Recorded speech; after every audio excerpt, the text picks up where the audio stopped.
Ketua KPK Firly Bahuri terancam hukuman penjara seumur hidup setelah ditetapkan sebagai tersangka. Penyidik di Treskrimsus Polda Metro Jaya menetapkan Firly sebagai tersangka pada Rabu 22 November malam. Penetapan tersangka terhadap Firly itu disampaikan oleh Dirkrimsus Polda Metro Jaya, Kombes Ade Safri Simanjuntak. Penyidik mengenakan pasal 12 huruf E, pasal 11 atau pasal 12B Undang-Undang Pemberantasan Tindak Pidana Korupsi, junto pasal 65 ayat 1 KUHP. Dari salah satu pasal tersebut, Firly terancam hukuman penjara seumur hidup. Selain itu, Firly juga dikenakan denda paling sedikit 200 juta rupiah dan paling banyak 1 miliar rupiah. Firly ditetapkan sebagai tersangka kasus pemerasan seusai polisi menggelar gelar perkara. Berdasarkan hasil gelar perkara itu, penyidik yakin menaikkan status Firly sebagai tersangka. Menurut penyidik, penetapan tersangka itu dilakukan karena mereka telah menemukan bukti-bukti yang cukup dalam kasus tersebut.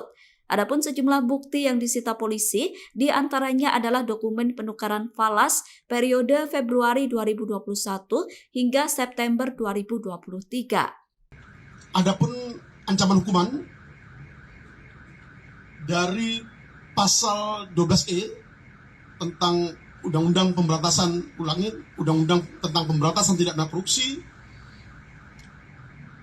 pegawai negeri atau penyelenggara negara yang dengan maksud menguntungkan diri sendiri atau orang lain secara melawan hukum atau dengan menyalahgunakan kekuasaannya memaksa seseorang memberikan sesuatu, membayar atau menerima pembayaran dengan potongan atau mengerjakan sesuatu bagi dirinya sendiri.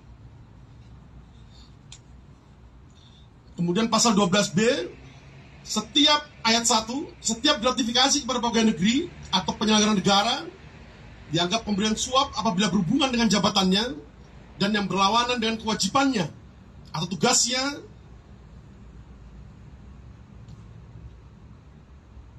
dan terkait dengan pasal 12B ayat 1, di ayat 2-nya disebutkan bahwa pidana bagi pegawai negeri atau penyelenggara negara sebagaimana dimaksud dalam ayat 1 dipidana penjara seumur hidup atau pidana penjara paling singkat 4 tahun dan paling lama 20 tahun dan pidana denda paling sedikit 200 juta rupiah dan paling banyak 1 miliar rupiah.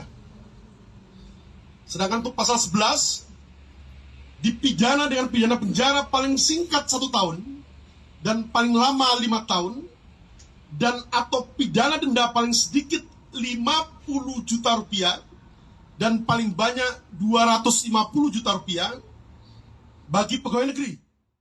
Download Tribun X sekarang, menghadirkan lokal menjadi Indonesia.